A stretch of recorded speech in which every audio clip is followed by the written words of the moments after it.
Empire.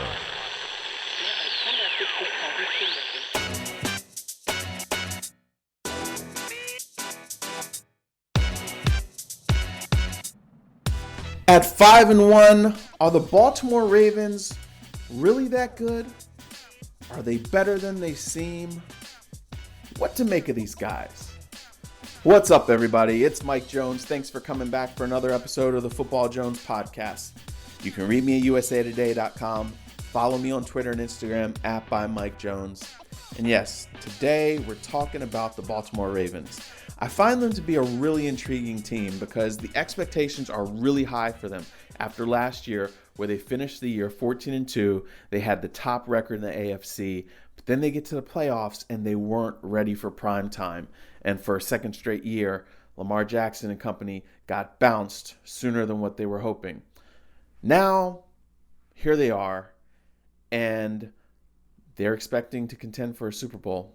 They're off to a 5-1 start, but they haven't been dominant. Yes, we've seen the same greatness out of Lamar Jackson when it comes to using his legs. We've seen some great defensive play, but there's something that just feels off about this team. I was covering them on Sunday where they escaped Lincoln Financial Field with a 30-28 win, stopped the Eagles on a 2-point conversion to keep it from going into overtime, basically. And so I'm still trying to get my head around I don't feel like they are as dominant or quite as good as they seem like they think they are when you're talking to the players and their coaches.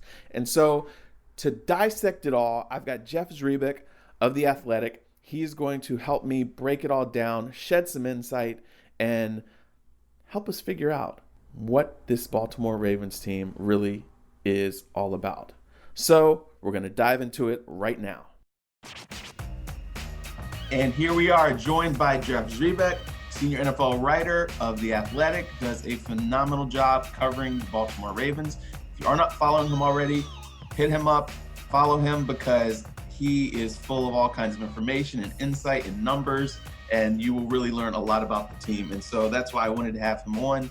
We were both covering that game on Sunday in Philly where they escaped, had a big lead, 17-0, blew it. The Eagles, the battered bunch, the walking mash unit, made them sweat a little bit, missed the 2-point conversion. They wind up running out the clock and winning it. So I wanted to get Jeff on here because I really just don't know how to feel about this team. And I figure that for insight, we should go straight to the source. So Jeff, how you doing, man? Good, Mike. Thanks for having me. Always a pleasure to join you. Hey, no problem. I appreciate you doing this. So as I said, I don't know how to feel about this team because obviously they're really talented. Lamar Jackson, continues to be one of the most electrifying players in the league.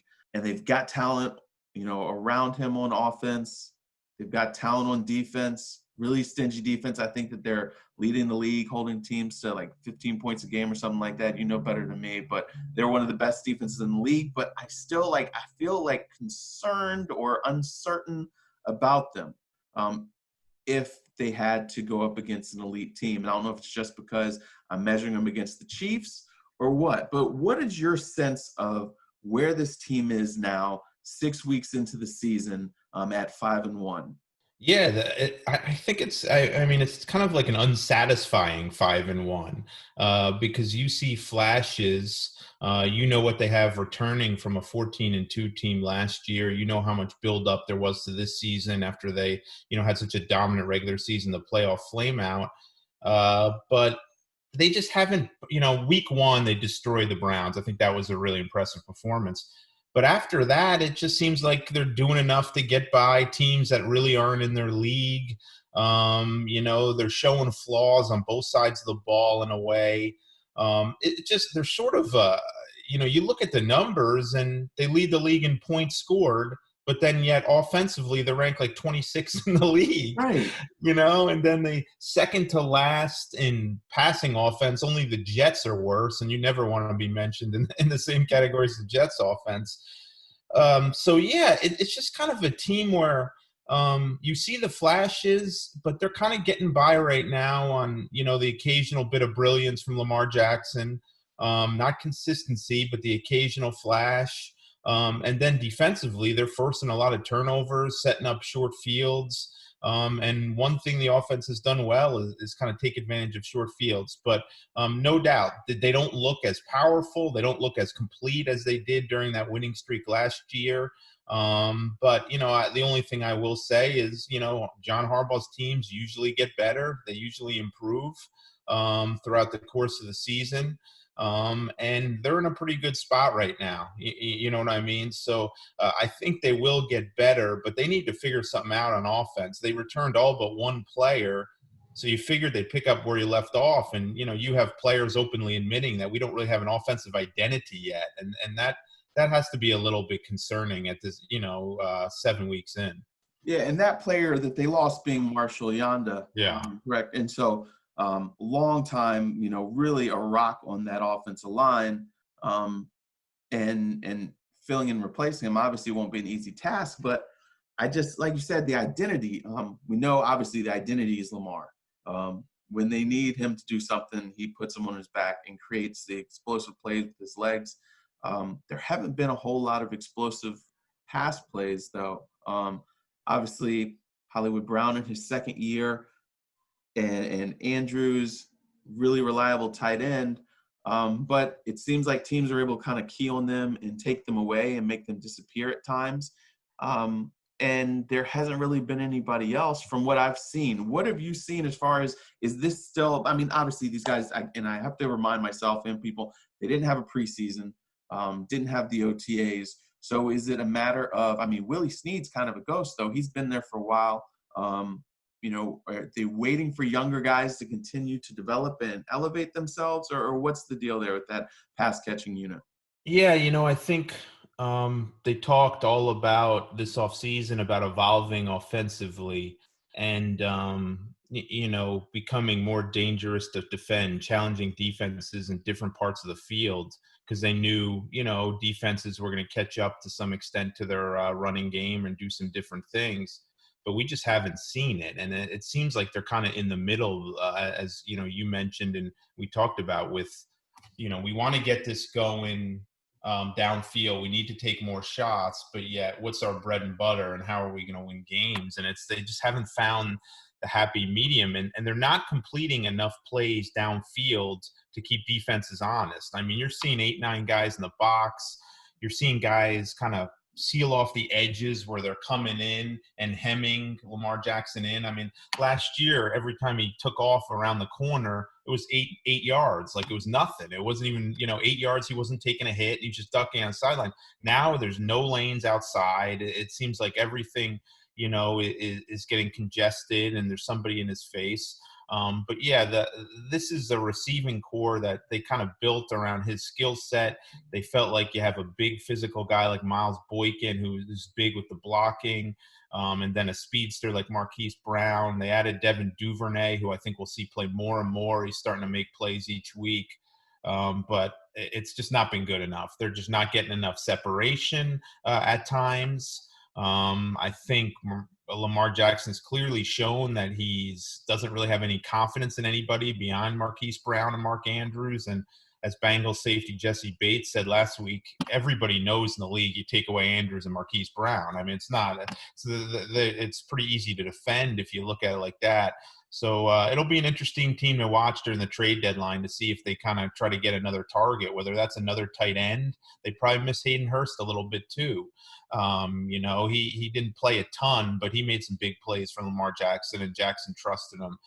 So they could be in that market. I do, Mike. I think it starts up front, though, too. And they miss Marshall Yanda something terrible. I wrote something yesterday. Gus Edwards against the Eagles last had 4 carries of negative yards. Last year in 16 games, he had 5 carries of negative yards the entire season. Wow. So these guys are just getting too much penetration up front. It's preventing them from doing stuff in the passing game, and it's creating too many negative plays in the running game too. And this isn't an offense that's going to be able to thrive when they're kind of behind the chains and making up 2nd and 12s. And and you also saw the penalty-filled affair Sunday against them. So they're just making too many negative plays, and they don't have the type of offense, including the type of receiver group that's going to consistently bail them out when they're behind the chains. Is this a play calling, a offensive mind problem? Because, okay, if you have a young quarterback and you guys have a run-oriented attack, that should set up the play-action attack pretty well. So when you're keying on a running quarterback or his running back with Ingram and Johnson, you should be able to have opportunities when the defense, like you said, there's a lot of guys in the box. That should open up for some to freeze the defense and hit some guys downfield. Why is that something that we're not seeing? Because Yeah. waiting, I know that they play some safeties high to take that away, but I just kept looking and waiting for them to take a shot or two downfield against the Eagles, and they never did.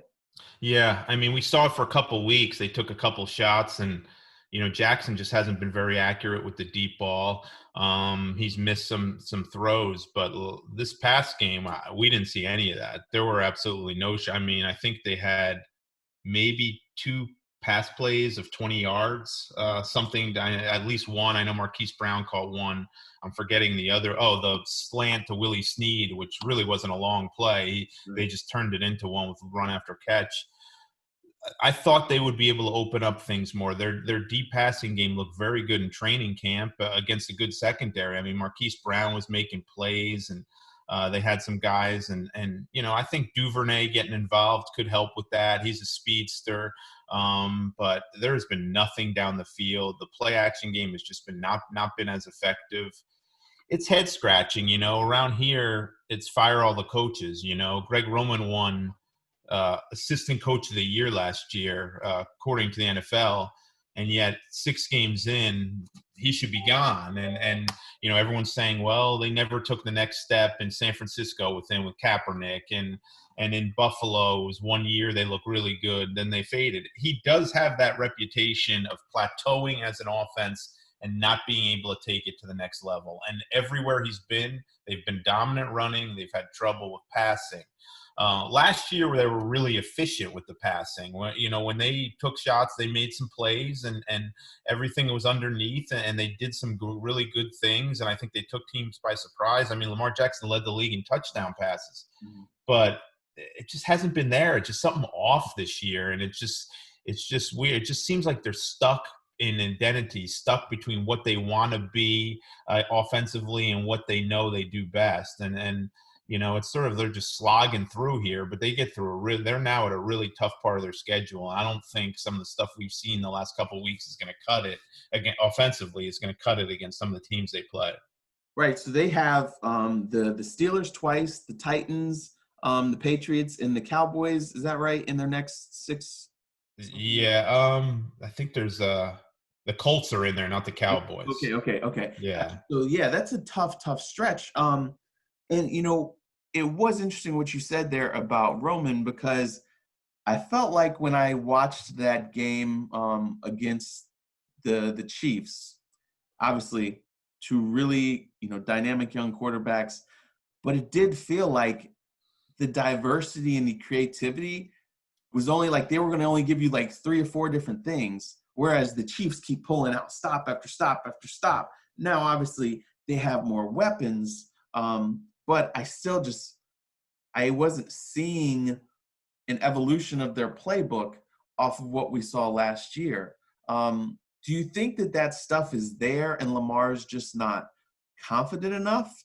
But again, like, we didn't see Hollywood Brown running any fly routes. So it wasn't like they were there and he was taking it underneath. Have they said anything about that? I asked at the press conference, I asked about it, and he was just kind of like, oh, yeah, well, we got to work on that. Maybe we need better schemes or more work, but we'll be fine. But on a daily basis, when you're in those pressers and asking around, what are you hearing about just the level of complexity of their offense and the aggressive play calling? Yeah, Roman doesn't say anything. He's just after every game, it's kind of the same. Yeah, I wish I had a couple that I wish I had a couple of those calls back. We'd like to do this more, and that's on me, but not a whole lot of concrete answers. I do think they have to expand what they're doing. It's always been a joke in the press box in recent years when they run a screen pass. They don't even run screen passes like usually. They haven't run a successful screen pass since Ray Rice was in his prime year. So we're like, you have all these backs. You have Dobbins, Ingram is good. Gus Edwards is a load to bring down. You have a good tight end. Like, where are all the screen passes? Now, we saw like 3 or 4 against the Eagles, and none of them worked. So maybe that's why we don't see them that much. But they definitely need to do more things. It just seems like everyone knows when and where Marquise Brown's going to get the ball. There's not a whole lot of efforts to get the ball in his hands in different spots, and he's their best athlete, not named Lamar Jackson, on the team. You need to find a way to get him the ball.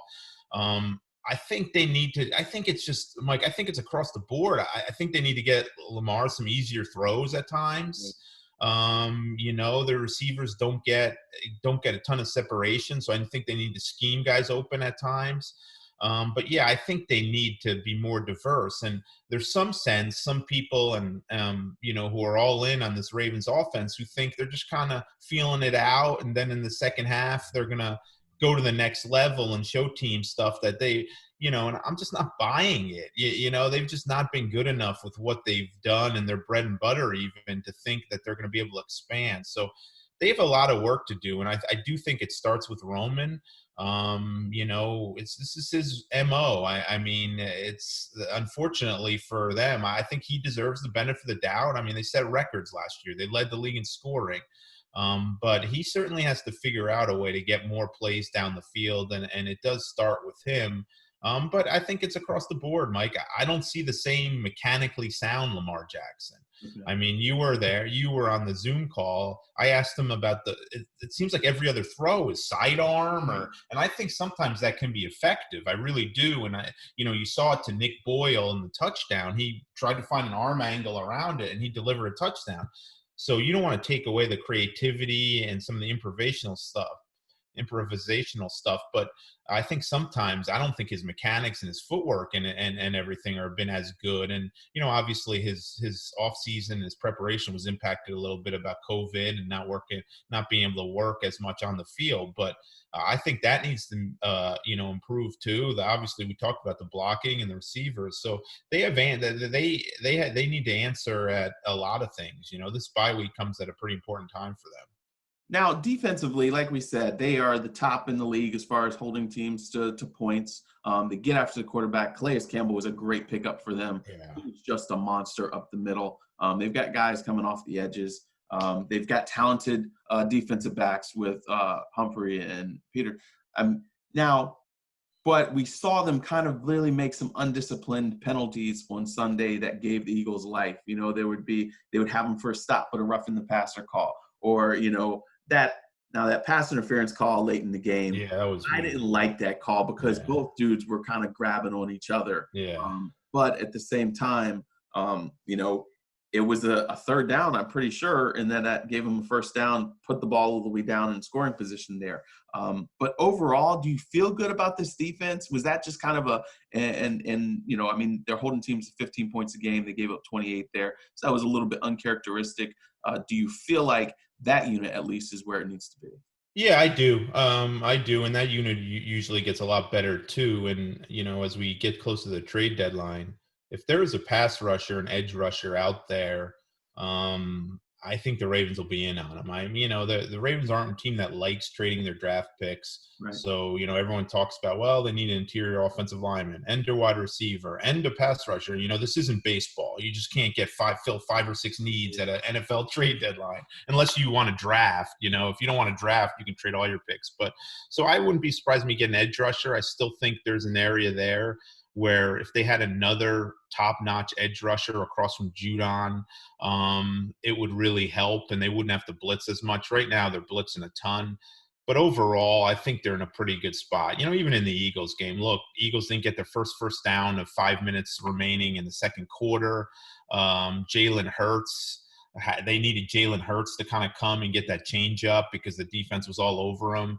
And they didn't score till midway through the third. I think you'll take that. They just kind of let down a little bit in that last quarter, and Wentz was kind of throwing some balls up for grabs too. I mean, so but anyway, they need to be a little more focused, be a little more disciplined. But they just if they get one more piece there to rush the passer, I think they could be a pretty scary defense. But I don't think they're good enough to stop the Chiefs. You know what I mean? And that's the thing. And are they stout enough now against the run to stop Derrick Henry and the Titans, who they weren't last year in the playoffs? So they have some questions to answer, but I think they feel pretty good about the direction of that unit. Safety Deshaun Elliott, who replaced Earl Thomas really late in training camp. I think everyone was worried about that. He's been even a little better than serviceable. He's been solid, and I think he's getting better every week. So they got a good combination. I think Patrick Queen will get better every week. So they got a good combination of vets and younger players. I think I think they'll have some days where they'll be a little bit vulnerable, like every defense in the league. I mean, barely anybody's stopping anybody nowadays, but I think they have one of the better defenses in the league. As long as they stay healthy, that should remain. Interesting scenario for you. And I'm just pulling this out here. What do you think? Would they have any interest in Ryan Kerrigan up the road in DC, who is kind of, they got young guys there, with Young and Sweat and Anderson. Yeah. And Ryan Kerrigan got 7 snaps on Sunday. Guy he really loves Washington. He wants to be a part of something there, but also he's, 31 or whatever, and he wants to win. And he's a free agent, right? Right. Yeah. So what do you think? Would that be something that they would look into? Yeah, I think he'd be a guy that they would kick around. Now, my question would be, would Daniel Snyder trade one of the longtime faces of the franchise and one of the most popular guys with the fans to a local team? I don't know at this point. I think the rivalry between the Ravens and Washington is overblown. I think it's I don't think it's really, right? But still, would Daniel Snyder want to see Ryan Kerrigan win a Super Bowl in purple and black? Right. I don't know.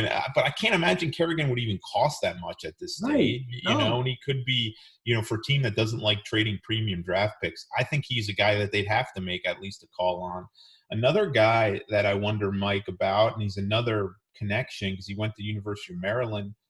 If the Vikings aren't going to sign Ngakoue, if they're not going to re-sign him, I don't know. I don't know where the state are they talking. I don't know how much he's liking it there. I know he's playing well. What are they, 1-5 or 1-6? 1-5, yeah, exactly. They still got the Packers next week or so. Yeah.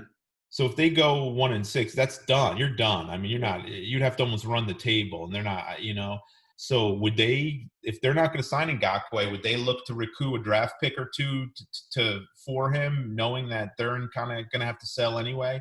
We've seen the Ravens make trades with the Vikings before, and we also know the Ravens were in on Ngakoue this offseason. I think he wants to play him, but he wanted to play in Baltimore. He was at least intrigued by the fit. He was willing to maybe work on that salary. He was on that franchise tag, and the Ravens just couldn't fit that in. I don't know. I don't know anything's there. I don't even know if Vikings would trade him. But if you look at it, that makes a lot of sense if they just decide, look, we're not going to be able to afford this guy. He doesn't want to be here. Let's just recoup a draft pick and just kind of chalk it up as a loss because, that another feared rusher on the outside with Judon. You got Calais Campbell, Wolf inside, Brandon Williams when he's ready off the COVID list. And then that secondary. Now that you're talking about a defense. I think people, I don't want to say fear, but you're talking about a defense that, people would have a hard time dealing with. The quarterback's heads would definitely be on a swivel if they had that. Now, what about wide receiver? Any possibilities, trade-wise that you see out there that, I'm not saying that they're calling on them, that would make sense though. Yeah, I think everyone's clamoring for Julio Jones, but let's be kind of honest. I don't know that the Falcons are ready to trade him. Ravens fans here still think they're just waiting for Antonio Brown's suspension to expire, and then they're going to jump on him because his cousin plays and he's friends with Lamar. The Ravens have never denounced it, but given their stance after Ray Rice, I don't know how they can make that move. And you mention it, and fans curse you and say he deserves another chance, but that's the reality of it. Steve Bisciotti said straight out, we're not going to be signing guys that have been, accused of domestic violence. So, Marvin Jones probably could be out there, could be had, Golden Tate, but we'll see. I think we've seen it in recent years, Mike, like with Golden Tate in Philadelphia, and Mohamed Sanu in New England, and Emmanuel Sanders to a lesser extent. We've seen these guys get traded late in the season, and it kind of takes a while for them to get chemistry with the quarterback. And the Ravens don't have a wide receiver friendly offense to begin with, so I think they're looking at wide receiver, or just like edge rusher and interior offensive line. We saw last year they didn't really target a cornerback. They wanted a pass rusher. But when they started making calls, Marcus Peters was the best player they could add. So we can't improve our pass rush, but with Marcus Peters, we can improve our coverage and our playmaking ability in defense. So let's get Marcus Peters. It was attainable and it was cheap, and it turned out to be a huge move for them. He didn't play very well Sunday, but he's been really good for them. So I don't think kind of Eric DeCosta's painting himself in the corner saying we need this, we need that. But I think there's some guys, there's those three areas: wide receiver, interior, O-line, and pass rusher. Each, if they get a one player, just one, and fill one of those spots, and then, maybe somebody becomes available on the street later in the season. I mean, last year by season's end, they were relying on 9 guys that they added, at some point to the team. So they're not afraid to make moves.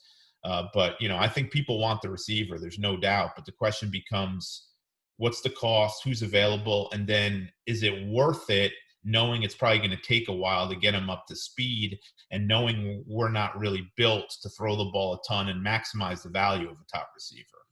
Gotcha. Now, all of this talk, and we've just picked these guys apart, but like you said, they are 5-1. And, what is their history as far as being 5-1? In the past? Where does this? Yeah, they've been 5-1 twice, all time, in 2000 and 2012, and they won the Super Bowl both those years. And do they look like a Super Bowl team right now? Absolutely not. But I still go back to 2012, and in Week 16, they were absolutely embarrassed by the Denver Broncos on their home field. They couldn't have looked any further from a Super Bowl team as late as Week 16. And I think, you probably were there in Landover. I think it was the week earlier. Might even been the RG3 hurt knee game when Nada hit him. Right. When they got lost to the Washington, and they fired their offensive coordinator the next day. So my point is, teams can improve. Teams can get hot late in the season. I mean, as good as they were in the regular season last year, they went 14-2.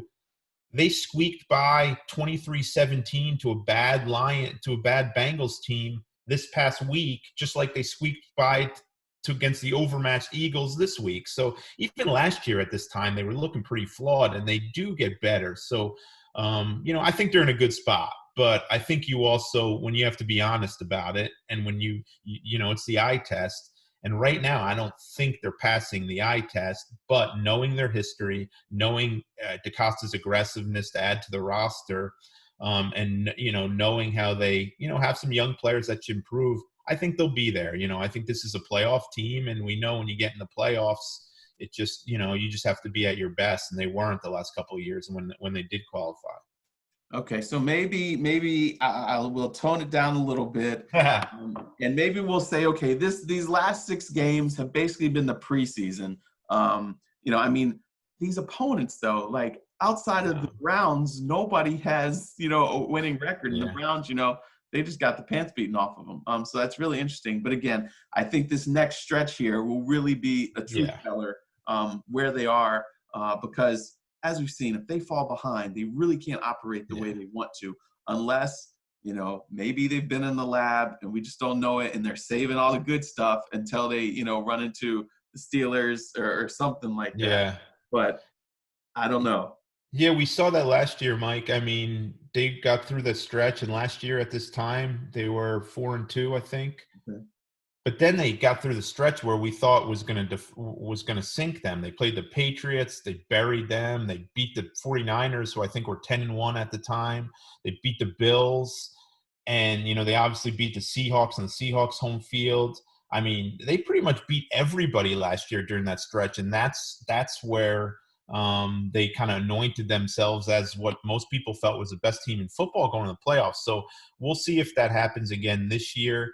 But I think it's fair to be skeptical. I mean, you were there in the press box, and Mike, I always mess up his name, whether it's Garofalo or Garofalo. I always get confused. He's a great dude. I just, I always forget how to pronounce it. But he said, dude, you're covering a 4-1 team that's outscored, they have the leading point differential in the league, and yet every tweet I see from you is negative. But it's just hard. I mean, they set the expectation so well last year, and you just expected a little more. Maybe it wasn't fair to expect them to pick up where they left off in the regular season last year, especially given how crazy this offseason was. But I think we all expected a little more. And you know what? John Harbaugh said yesterday that that's fair. He said he understands that's the way it works. They were going to be measured by, what they did last year. And that's exactly what we're doing. Good deal. Well, Jeff, I really appreciate your time. I won't hold you. As you guys can tell, like I said, just a wealth of information.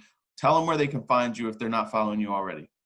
Yeah, Athletic, we always got some good deals going to pop on, at the Athletic website. And then on Twitter, it's just at Jeff Zrebiec, JEFFZREBIEC.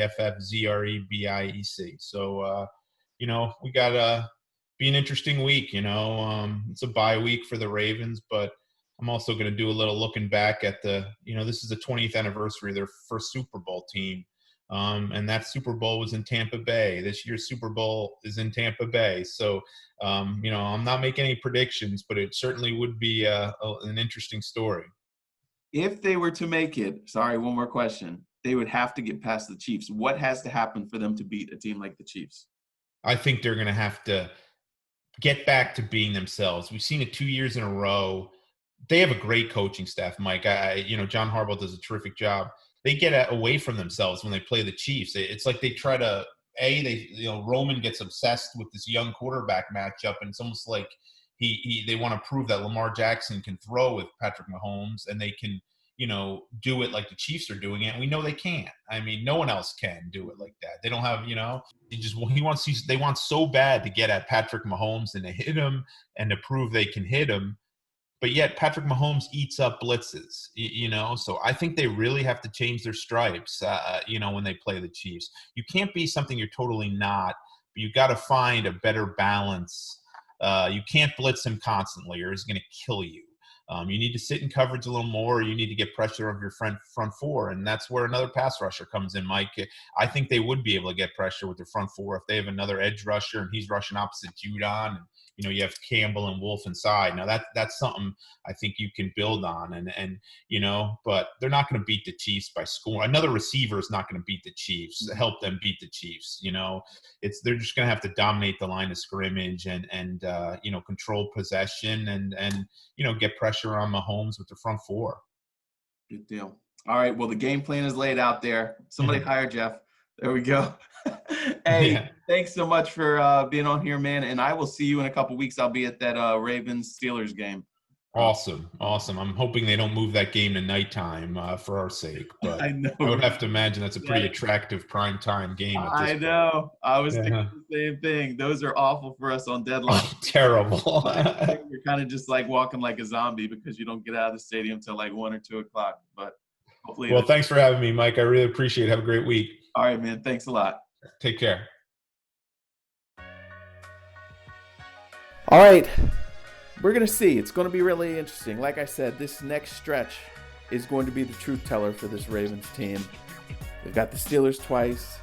They've got the Titans, the Colts. We're going to find out. Maybe they're just warming up and they're about to kick into high gear. Or maybe there are indeed some fatal flaws here. It's going to be fascinating to watch, and we're going to chronicle it all for you. Thanks again for listening. As always, you can read me at usatoday.com. Follow me on Twitter and Instagram at @ByMikeJones. As he said, you can find all of Jeff's work at The Athletic.